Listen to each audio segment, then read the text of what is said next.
Freddy Knie et Ivan Knie, bonjour. Bonjour. Bonjour. C'est le grand retour du cirque Knie, comme chaque année, une histoire suisse qui dure depuis 2 siècles, 1 siècle si on compte la forme actuelle. La 8e génération, la voici, Ivan Knie, voilà, avec une très belle photo qui rappelle les différents âges de votre relation, le grand-père et le petit-fils. On se sent un héritier quand on a une si ancienne dynastie derrière soi. Ah oui, absolument. Ouais. Qu'est-ce que ça fait ? Ça fait que c'est une passion, c'est... comment je peux expliquer c'est... je peux pas expliquer ça. Il est allemand. Ich kann es nicht erklären. Alors, Mais pour lui, c'est comme une tradition qui veut continuer naturellement. Vous avez 16 ans aujourd'hui, on parlera de votre parcours déjà hors norme, les numéros que vous faites. Le grand-père, quand il regarde le petit-fils, qu'est-ce qu'il pense ? Moi, je suis très fier de mon petit-fils et de ma petite-fille, naturellement. Et je suis très fier qu'ils font leur métier avec beaucoup de cœur et beaucoup d'énergie. On parlera de ce que vous leur avez appris, évidemment, mais qu'est-ce que eux vous apprennent ? Qu'est-ce que Ivan vous apprenez à Freddy ? Oh, moi, lui, il est plus moderne que moi, c'est normal, non? Et aussi dans le spectacle, il donne des idées qui sont beaucoup plus modernes que mes idées. Et moi, j'accepte ça parce que nous, on fait aussi un spectacle, pas seulement pour les vieux, pour les anciens, pour les jeunes aussi. Et c'est très important, les idées des jeunes. La musique, par exemple, hein, vous me disiez, c'est vous qui avez imposé la musique de votre spectacle ? C'est ça. En regardant les séries de Game of Thrones, j'ai copié un peu ça et j'ai adoré la musique. Du coup, je me suis dit, il faut que je l'apprenne. Ouais. Ça, c'est le mouvement des générations. Hein. Game of Thrones, aussi le côté... Alors, vous êtes, Freddy, pardon, très suisse-allemand, on peut dire ça quand même ? Ah oui, bien sûr. Oui, hein. Oui. Vous avez cette patte peut-être un peu plus italienne et plus internationale. On peut dire ça aussi ? On pourrait dire ça, oui. Ouais. Quand on regarde la photo de cette 8e génération, on va la voir, c'est tout le temps qui passe. Alors, Chris Rouy, vous, Ivan Frédéric, c'est le prénom de la dynastie, et puis Chanel Marie, la plus petite, quel âge a-t-elle ? 6 ans maintenant. Il y a cette scène incroyable où elle va dans les vestiaires et elle dit « Voglio lavorare hein, », je veux travailler. C'est ça. Ouais. Parce que les jeunes, les petits, quand ils sont encore à l'école, eux, ils choisissent s'ils travaillent ou ne travaillent pas. Mais elle, encore jamais, elle a dit non. Ça dit beaucoup sur les Knie. Hein. Vous êtes une dynastie de travail, d'effort. Vous tenez ça assez durement, n'est-ce pas, Freddy Knie ? Oui, durement, avec beaucoup de discipline. Ouais. Dur, c'est peut-être pas le bon nom, mais beaucoup de discipline. Et sinon, on n'arrive pas à un haut niveau.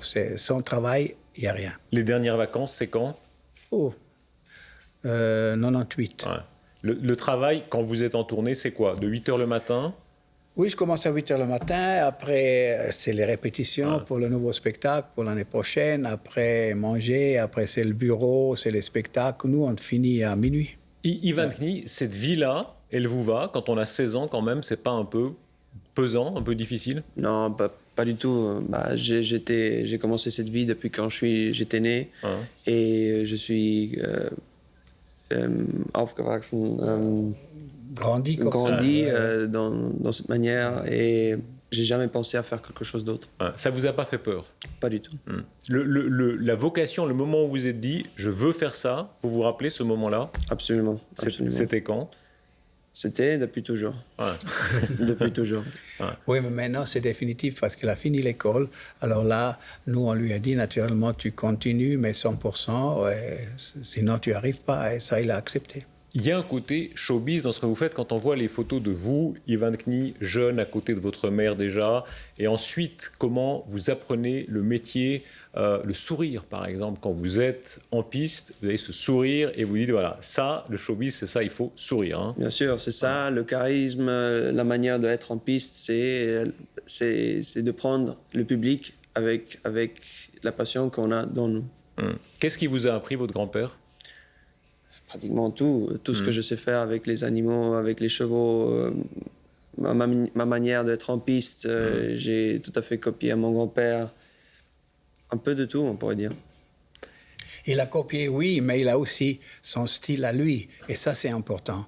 Lui, quand il rentre en piste, il sourit, il a un charme et tout, et chacun doit être lui-même. Il y a un côté très organisé chez les CNI. Ça tient, c'est très rare. Hein. On dit généralement souvent, il y a les fondateurs qui créent une entreprise, les enfants, ça va un petit peu mieux, et puis la troisième génération, ça périclite. C'est quoi le secret pour que ça ait duré? Une certaine dureté, franchement, je vous disais ça en plaisantant, mais c'est vrai. Il faut tenir tout ça. Vous dites dur, mais non, Autorité. c'est discipline. Ouais. La discipline, le respect du public, non? Et l'amour et la passion pour la profession. C'est ça qui nous a... Parce que on ne dit jamais, vous devez continuer. Si vous continuez, continuez à 100%. Et c'est ça, qu'est-ce qu'ils font? Et puis, il faut reproduire les générations. Il y a beaucoup d'histoires d'amour, hein, Freddy Knie, chez les Knie. La toute première histoire d'amour, Friedrich Knie, c'est 1784. Il tombe amoureux d'une écuyère, Vilma, c'est ça? Oui, c'est ça. Ah, et il plaque tout pour elle. Je me rappelle pas, mais on dit... Il y a beaucoup de Friedrich dans la dynastie. Oui, hein. c'est ça. Vous sentez ce poids de, voilà, il faut faire une famille, faire des enfants. Vous avez déjà une petite copine, Ivan? Non, pas encore. Ouais. Ça prend, le cirque prend tout le temps. À tous les filles de Genève, il est libre. De Genève et la suite de la tournée. Oui, bien sûr. Ouais. Non, ça prend pas tout le temps. Ouais. On a notre temps pour nous aussi, on a une vie privée aussi. Mais j'ai pas de copine. Non. Ça veut dire quoi, une vie privée? On vous imagine, hein, 16 ans, avec des numéros extrêmement complexes.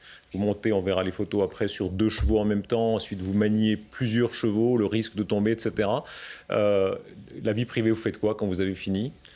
J'aime bien être avec mes amis, sortir un peu le soir en boîte, des fois après les spectacles, peut-être jour de congé, jouer au foot. Et ça, c'est à la fin, on peut aussi avoir une vie privée, on pourrait dire normale. Le foot, ça occupe du temps pour vous, en tout cas. Je vous posais la question, quelle star vous aimeriez inviter au cirque? Il y a eu tout le monde chez vous, il y a eu Chaplin et d'autres. Les stars de football, ça pourrait le faire. Hein. Aussi possible. L'équipe de Juventus. La Juve. Moi, je suis très fan de la Juve. La tradition, ce sont les photos qui sont tirées de votre livre « Ma vie, mes chevaux », Freddy. Alors là, c'est vous, sur les chevaux. Quand vous vous regardez à cet âge-là, quand vous le regardez, Ivan, votre grand-père, voilà, ça c'est la vocation. Oui, absolument. Vous vous souvenez de ces moments-là, Freddy Knie? Oui, je me souviens même ces moments-là quand j'avais 4 ans, mais comme des flashs seulement. Mais oui, je me souviens. Là, justement, avec ce poney, en spectacle, le poney est tombé parce que la piste glissait et tout. Je prends plein la gueule de sciure. J'avais envie de pleurer. Mon père me prend à la main, il serre très très fort et il me dit « Tu pleures après, derrière le rideau ». Et ça m'est rentré dans la tête. Quand je parlais de dureté, il y a un peu de ça quand même. Hein? Discipline. Ouais, discipline. Vous êtes beaucoup tombé, Ivan? Beaucoup. Non, je suis tombé. Ouais. C'est normal. C'est notre métier. Il faut tomber. Il faut apprendre. Il faut savoir comme tomber quand la situation elle est là. Et ça arrive. Si on veut pas tomber ou si on veut éviter, c'est mieux arrêter le métier. Vous me disiez même, il faut absolument tomber parce que sinon le jour où on tombe, c'est plus grave. C'est ça. Il faut apprendre à tomber.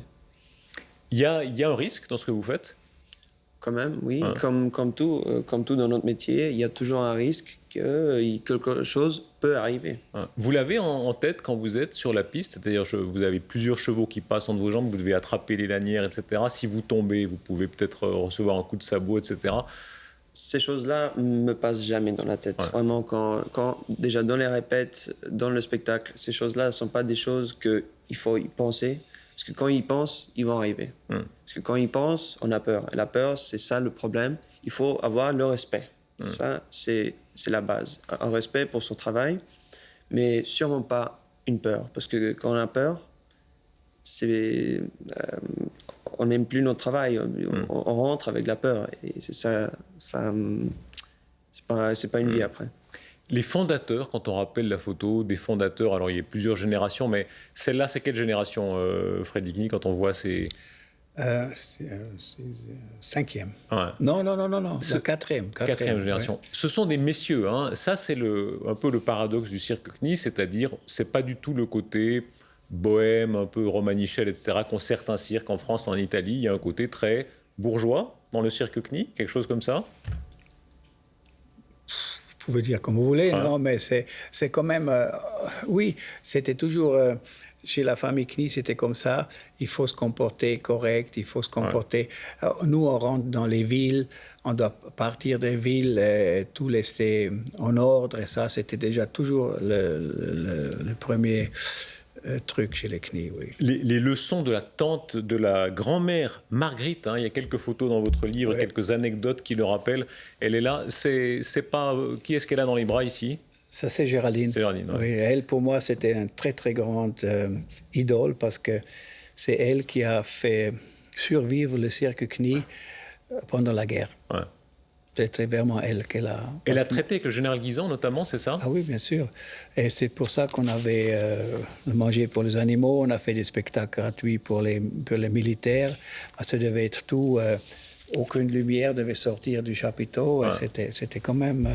elle a fait du bon boulot, là, hein, je dois dire. Parce que mon père et mon oncle... Mon père avait, à cette époque, 21 ans, mon oncle 20. Alors, ils ont tout fait, techniquement tout, mais toutes les affaires, c'est elle qui a fait dans ce temps-là. 2017, nouvelle époque, 8e génération. Le spectacle a changé. Il y a certains animaux qu'on ne voit plus. Tout le monde le sait bien, les éléphants en particulier. Ça donne encore plus de saillant aux chevaux. Et ça, c'est vraiment votre spécialité. Ça, c'est l'amour d'une vie pour tous les deux, hein, les chevaux. Quand on est dans le cheval, on l'est toute sa vie. Les chevaux, la passion des chevaux, ça a commencé chez mon grand-père déjà. Mon père, moi, Géraldine, maintenant les enfants. C'est comme un amour de famille. Est-ce que le spectacle ne perd pas un peu de magie? C'est vrai que voilà, les éléphants, il y avait déjà les fauves, ça a été supprimé. Sans les éléphants, c'est pas plus difficile? Non, je ne crois pas, parce qu'il y a tellement d'autres éléments dans le spectacle. La seule chose est, chez Knie, on avait l'habitude de voir les éléphants, mais il y a tellement de cirques qui ne sont pas d'éléphants, et ça fonctionne aussi. Alors, mais chez nous, c'était une tradition, les éléphants et les chevaux. Et alors, maintenant, c'est normal que les gens ils disent ils sont où les éléphants, mais ils acceptent parce qu'ils savent la raison pourquoi on a arrêté, parce qu'ils ont aperçu dans le parc et on fait de la reproduction avec eux. Le cirque évolue. Moi, j'ai vu votre spectacle. Le côté poétique est très fort. La participation du public, c'est à l'âge d'Internet. En même temps, les gens sont très contents de se retrouver tous. Ils applaudissent fort, ils tapent des pieds de joie quand il y a certains spectacles, quand il y a certains numéros très, très risqués et très audacieux, comme les numéros d'acrobates. Ça évolue, le cirque? Le cirque doit toujours évoluer et il a toujours évolué. Parce que si vous voyez maintenant notre programme, on a des éléments traditionnels dedans. Mais même les éléments traditionnels, ils sont modernisés. Il ne faut pas rester sur place. Il faut évoluer et alors ça marche. Le cheval, ça c'est vraiment la passion. Ivan Knie, ça c'est l'image du numéro, disons, emblématique que vous donnez dans cette tournée. Je crois que ça s'appelle la Poste hongroise, c'est ça? C'est ça. Hein. Mais là, il avait... Là, vous avez quel âge, là? 9 ans. 9 ans. 9 ans, c'était en 2010. Ouais. Donc, c'est de longues années, comme on le disait tout à l'heure, d'apprentissage, parfois de chute, etc. Ça, c'est votre numéro à vous. Il faut combien de temps pour tenir comme ça, debout, sur 2 chevaux, pendant qu'on tient de la main plusieurs autres chevaux?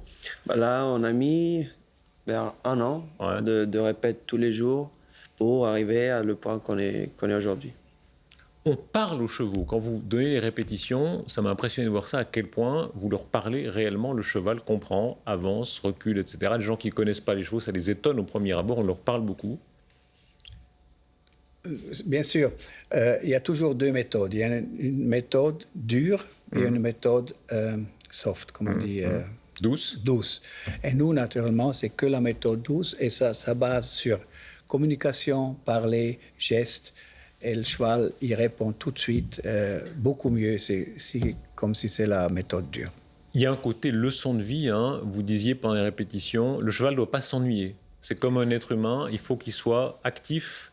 Tous les animaux qui vivent avec les gens, ils doivent être occupés. Parce que si un animal il s'ennuie, c'est terrible, ça ne va pas. Nos chevaux, ils sont occupés de 6 heures du matin jusqu'au soir à 10 heures et après ils dorment. Hein.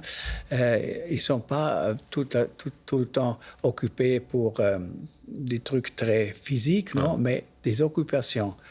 Et ça, c'est très important. Vous avez, Frédéric Knie, une expérience des animaux qui est hors norme. Vous avez travaillé avec tous les animaux à peu près. Hein. Oui. Il y a quelques images qui le rappellent dans votre livre. Alors, évidemment, les chevaux. Ça, c'est votre cheval, Parsi. Les chevaux, c'est resté toujours mon grand amour. C'est le grand amour animal de votre vie, on peut dire ça. C'est ça, on peut dire ça, oui. Et après, j'ai dit, après ce cheval, parce qu'il était très jeune, comme mon père il me l'a fait cadeau, après ça, j'ai dit, je ne veux plus jamais m'attacher à un animal. Moi, maintenant, je les aime tous la même chose, parce que c'est trop dur sinon. Avec les hippopotames, avec les tigres, là aussi on a les photos. Voilà, un hippopotame, c'est très dangereux dans la vie naturelle, disons. Oui, mais s'ils grandissent avec nous... On dresse un hippopotame, on peut dresser un hippopotame. Bien sûr, on peut monter dessus, comme on voit là, il fait un tour de piste, il ouvre la bouche et tous des trucs comme ça. Oui, on peut dresser toutes les bêtes. Avec tous les bêtes, on peut faire quelque chose, mais ça dépend de leur tempérament et comme ils sont physiquement. On peut faire plus ou moins, c'est naturel. Je me rappelle comment vous racontiez que même un serpent se dresse à la chaleur. Quand on touche à certains endroits, ça donne l'illusion des sentiments qui vous aiment bien, qui vous aiment pas. Le spectateur se dit tiens, il y a un rapport humain. Pas du tout. Non, mais le serpent, c'est très important qu'on l'approche toujours de la même manière. Qui ne prend pas peur et qui... Alors, ça va. Les animaux, à part les chevaux, ça vous a tenté, Ivan Knie? Ça m'intéresse, bien sûr. Moi, je suis ouvert pour tous les genres de disciplines. J'aime bien changer un peu d'idées, voir un peu les autres disciplines. Mais non, je fais aussi de l'acrobatie. Mais bien sûr, je suis plutôt basé sur les chevaux. Aujourd'hui, vous êtes un professionnel vraiment du cirque, puisqu'il y a la tournée Knie. Et puis, en dehors de ça, vous travaillez encore dans un autre cirque, c'est bien ça? Quand on finit la tournée... ici, en Suisse. Moi et ma famille, on va travailler en Allemagne, dans un cirque de Noël, à Stuttgart. Et là, qu'est-ce que vous apprenez? On change un peu, ça change d'ambiance. J'apprends à travailler dans un autre cirque qui n'est pas à moi. Et on apprend toujours quelque chose de nouveau. C'est pas trop dur, vous avez un nom, vous avez une sorte d'aristocratie du cirque suisse qui est connue évidemment dans le monde entier, de faire le parcours avec d'autres artistes qui sont de familles moins connues. J'ai pas compris bien la question, désolé. Les autres familles sont moins connues que le nom Knie. Ça, c'est pas difficile quand vous devez travailler avec les autres artistes? Difficile, non, bien sûr que pas, non, pas du tout. Ça dépend aussi comment on comporte, non? Si on a la grosse tête, ça va pas, mais si on est normal comme eux, il n'y a aucun problème. Là, jamais vous êtes dit, c'est pas pour moi, la lourdeur de toutes ces carrières de cirque, vous n'avez jamais eu d'hésitation? Non, pas du tout, non, absolument pas. Les duretés d'une tournée, parfois des accidents. Il y a eu dans cette tournée un accident d'une femme acrobate, n'est-ce pas? C'est un numéro très, très audacieux, très beau d'ailleurs. Il est parmi les plus applaudis. Quand ça arrive, comment ça se passe? Quand ça arrive, mais ça arrive très, très rare. Mais comme vous avez dit, c'est arrivé. Alors, c'était une seconde qui se sent pas compris et puis elle a glissé. Elle est tombée de 4 mètres, 3 mètres et demi, 4 mètres. Comment va-t-elle? Elle a réanimation. Maintenant, elle a eu 3 vis dans la colonne vertébrale, elle a cassé les coudes. Mais OK, maintenant, elle est en train de reprendre. Alors, c'est ambigu, ça fait partie aussi de la fascination, n'est-ce pas? Pour les spectateurs, on a peur des accidents et en même temps, il y a une fascination un peu du danger, ça fait partie de la... Mais il y en a tellement des sports que c'est très dangereux. Et ceux qui le font, ils savent le risque et ils acceptent le risque. Quand ils font les sauts avec les skis et tous ces trucs-là, c'est extrêmement dangereux. Il y a beaucoup plus d'accidents qu'au cirque, non? Vous avez vécu tellement d'années de carrière. Le moment le plus difficile, qu'est-ce que c'était?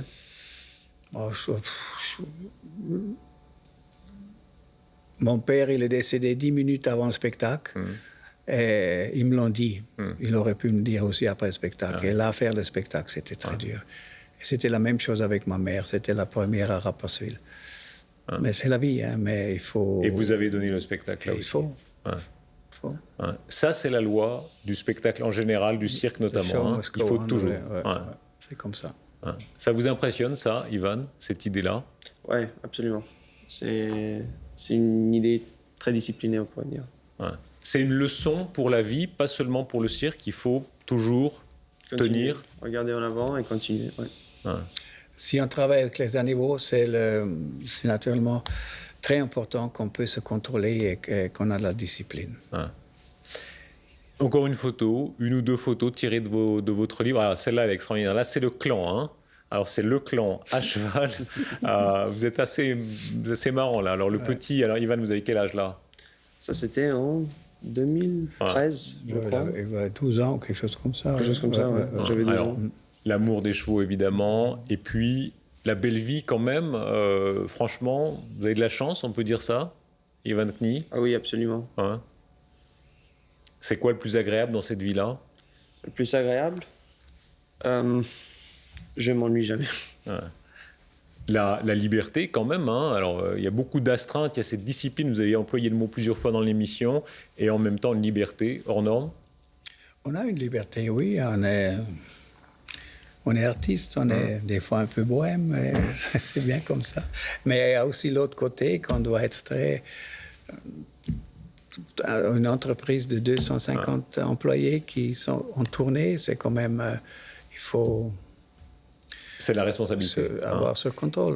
Et puis la suissitude absolue. Alors vous parlez toutes les langues. Alors on disait tout à l'heure, vous êtes très suisse-allemand, Freddy. Vous me disiez, vous comptez évidemment en suisse-allemand. Mais ça s'entend avec l'accent. Non? Et vous rêvez en quelle langue? Et vous, les Belges, ils aiment bien oui, rire bien de sûr, l'accent. Ça fait partie du charme. Hein? Et vous rêvez en quelle langue? Allemand. Ouais. Et vous, Ivan Knie? Moi, italien. Ouais. Italien. Ça, c'est votre langue de cœur, l'italien? Ouais, quand même. Et vous maniez, merci d'ailleurs de parler en français, vous maniez toutes les langues nationales? Toutes les langues, moi je parle 4 langues. Ouais. Et j'aime bien les apprendre.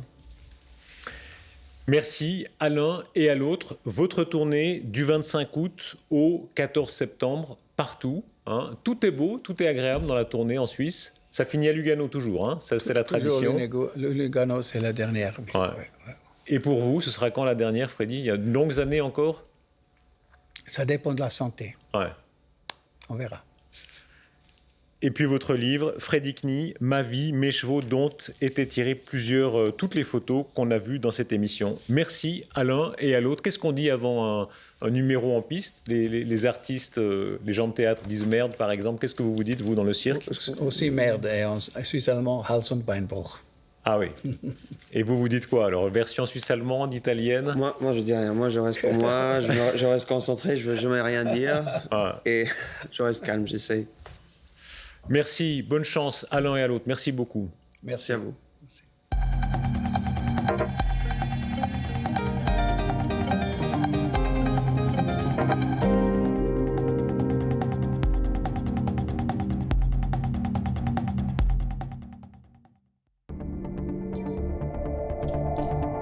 Pardonnez-moi avec le matin dimanche.